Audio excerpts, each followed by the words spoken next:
ഇക്കഴിഞ്ഞ ജൂൺ 12-ന് ഉച്ചയ്ക്ക് 1:39 രാജ്യം നടുങ്ങിയ ആ വിമാന ദുരന്തമുണ്ടായത്. അഹമ്മദാബാദിലെ സർദാർ വല്ലഭായ് പട്ടേൽ അന്താരാഷ്ട്ര വിമാനത്താവളത്തിൽ നിന്ന് ലണ്ടനിലെ ഗ്വാഡ്വിക്കിലേക്ക് പുറപ്പെട്ട എയർ ഇന്ത്യയുടെ ബോയിംഗ് 787-8 ഡ്രീം ലൈനർ വിമാനം പറന്നുയർന്ന് 30 സെക്കൻഡുകൾക്കുള്ളിൽ നിയന്ത്രണം വിട്ട് നിലംപതിക്കുന്നു. റൺവേക്ക് സമീപമുള്ള മരങ്ങളിലും ആർമി മെഡിക്കൽ കോർപ്സ് കോമ്പൗണ്ടിലെ ചിമ്മിനിയിലും ഇടിച്ച ശേഷം സമീപത്തെ BJ മെഡിക്കൽ കോളേജ് ഹോസ്റ്റലിന്റെ 5 കെട്ടിടങ്ങളിലേക്ക് ഇടിച്ചിറങ്ങുകയായിരുന്നു വിമാനം. ദുരന്തത്തിൽ വിമാനത്തിന്റെ ഭാഗങ്ങൾ ഛിന്ന ഭിന്നമാകുന്നു. തീ ആളിപ്പടർന്ന് വൻ നാശനഷ്ടങ്ങൾ ഉണ്ടാവുന്നു. 229 യാത്രക്കാരും 12 ജീവനക്കാരുമായിരുന്നു വിമാനത്തിലുണ്ടായിരുന്നത്. അപകടത്തിൽ ഒരാൾ അത്ഭുതകരമായി രക്ഷപ്പെടുന്നു. ബാക്കിയുള്ളവരെല്ലാം ദാരുണമായി വെന്തു മരിച്ചു. യാത്രക്കാർക്ക് പുറമെ ഹോസ്റ്റൽ കെട്ടിടത്തിലുണ്ടായ അപകടത്തിൽ വിദ്യാർത്ഥികൾ ഉൾപ്പെടെ 19 പേരും കൊല്ലപ്പെട്ടു. അപകടം നടന്നയുടൻ തന്നെ ആ വാർത്തയും ദേശീയ മാധ്യമങ്ങളിൽ പ്രചരിച്ചു. ഗുജറാത്ത് മുൻ മുഖ്യമന്ത്രിയും സമുന്നതനായ BJP നേതാവുമായ വിജയ് രൂപാണിയും കൊല്ലപ്പെട്ടവരുടെ കൂട്ടത്തിലുണ്ടെന്ന്. നിരവധി VIPകളും NRIകളും ആ വിമാനത്തിലുണ്ടായിരുന്നു. എന്നാൽ രൂപാണിയുടെ മരണം BJP പ്രവർത്തകർക്ക് കൂടുതൽ ഞെട്ടലുണ്ടാക്കി. ദിവസങ്ങൾക്കകം അദ്ദേഹത്തിന്റെ ശവസംസ്കാര ചടങ്ങിലേക്ക് ഒഴുകിയെത്തിയ പ്രവർത്തകരും മുതിർന്ന നേതാക്കളും അതിന്റെ തെളിവായിരുന്നു. സൗരാഷ്ട്രയിൽ BJPക്ക് അടിത്തറയുണ്ടാക്കിയ കരുത്തനായ ഒരു നേതാവിനെയാണ് ആ ദുരന്തത്തിലൂടെ BJPക്ക് നഷ്ടപ്പെട്ടത്. എന്നാൽ അതേ സംസ്കാര ചടങ്ങ് ഗുജറാത്ത് BJPയിൽ വലിയ രാഷ്ട്രീയ വിവാദമായി കത്തുകയാണിപ്പോൾ. പാർട്ടിയുടെ സമുന്നതനായ നേതാവിന്റെ ഗുജറാത്ത് മുൻ മുഖ്യമന്ത്രിയുടെ സംസ്കാര ചടങ്ങിന്റെ ചെലവ് ഏറ്റെടുക്കാൻ പറ്റില്ലെന്ന് BJP നേതൃത്വം വ്യക്തമാക്കിയതാണ് വലിയ കോളിളക്കം സൃഷ്ടിക്കുന്നത്. ഗുജറാത്ത് BJPക്കകത്ത് പുകയുന്ന അധികാര തർക്കം മറം നീക്കി പുറത്തെത്തിച്ച ആ വിവാദം എന്താണെന്ന് പരിശോധിക്കാം. സ്വാഗതം ഇൻഡത്തിലേക്ക്.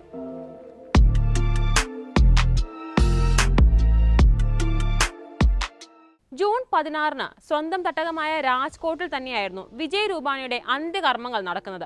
ഔദ്യോഗിക ബഹുമതികളോടെയും വലിയ ഉപചാരങ്ങളോടെയുമായിരുന്നു സംസ്ഥാന സർക്കാരും BJPയും ചേർന്ന് യാത്രയയപ്പ് ചടങ്ങുകൾ ഒരുക്കിയത്.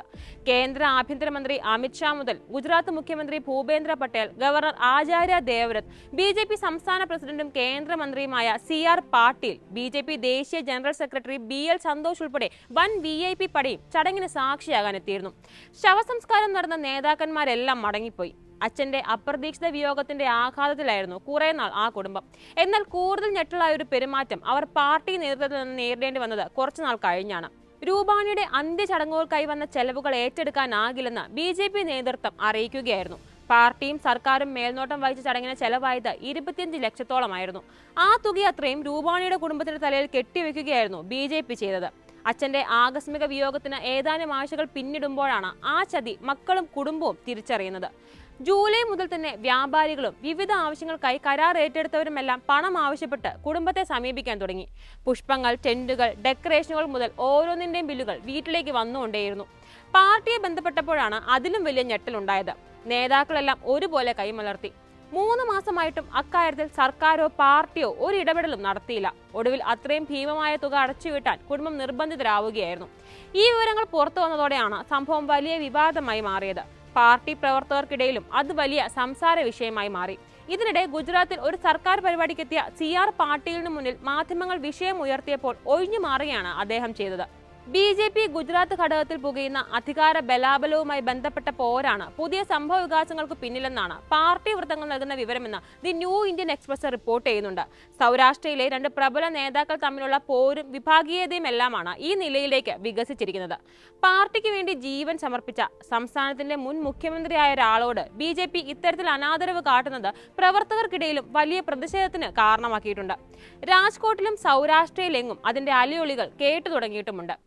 നിയമസഭാ തെരഞ്ഞെടുപ്പ് വിളിപ്പാടകലെ എത്തി നിൽക്കെ അതിന്റെ രാഷ്ട്രീയ പ്രത്യാഘാതങ്ങൾ എന്താകുമെന്ന ഭീതി നേതൃത്വത്തിനുമുണ്ട്.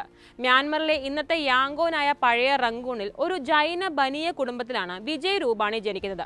രാഷ്ട്രീയ അസ്ഥിരാവസ്ഥയും ആഭ്യന്തര സംഘർഷവും കാരണം മ്യാൻമറിൽ സ്ഥിതിഗതികൾ വഷളായതിനു പിന്നാലെയാണ് റങ്കൂൺ വിട്ട് രൂപാണിയുടെ കുടുംബം ഗുജറാത്തിലെ രാജ്കോട്ടിലേക്ക് മടങ്ങുന്നത്. രാജ്കോട്ടിലെ ധർമ്മേന്ദ്ര സിംഗ് ജി ആർട്സ് കോളേജിൽ ബിരുദ പഠനകാലത്ത് തന്നെ രൂപാണി സംഘപരിവാർ വിദ്യാർത്ഥി സംഘടനയായ ABVPയിൽ സജീവമാകുന്നുണ്ട്. പിന്നാലെ RSSലും 1971 പഴയ ജനസംഘത്തിലും ചേർന്നു. 1980 ജനസംഘം BJP ആയി മാറുമ്പോൾ ആദ്യം പാർട്ടി അംഗത്വമെടുത്ത പ്രവർത്തകരിൽ ഒരാളാണ് രൂപാണി. സംഘപരിവാർ രാജ്യത്തെ പ്രധാന ശക്തിയായി മാറിയ ശേഷം കോൺഗ്രസിൽ നിന്നോ മറ്റ് പാർട്ടികളിൽ നിന്നോ കുടിയേറിയ BJP നേതാക്കളുടെ ഗണത്തിലുള്ള ആളല്ല രൂപാണി.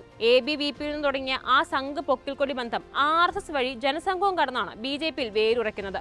87 രാജ്കോട്ട് മുനിസിപ്പൽ കോർപ്പറേഷൻ തെരഞ്ഞെടുപ്പിൽ വിജയിച്ച് തെരഞ്ഞെടുപ്പ് രാഷ്ട്രീയത്തിലും അരങ്ങേറ്റം കുറിക്കുന്നു. 96 രാജ്കോട്ട് മേയറുമാകുന്നുണ്ട് അദ്ദേഹം. സൗരാഷ്ട്രയുടെ രാഷ്ട്രീയത്തിൽ രൂപാണി പതിയെ പിടിമുറുക്കുന്നതാണ് പിന്നീട് കണ്ടത്. BJPക്ക് അത്ര സ്വാധീനമില്ലാതിരുന്ന സൗരാഷ്ട്ര മേഖലയിൽ പാർട്ടി വേരുകൾ ശക്തമാക്കിയാണ് അദ്ദേഹം കരുത്തനാകുന്നത്.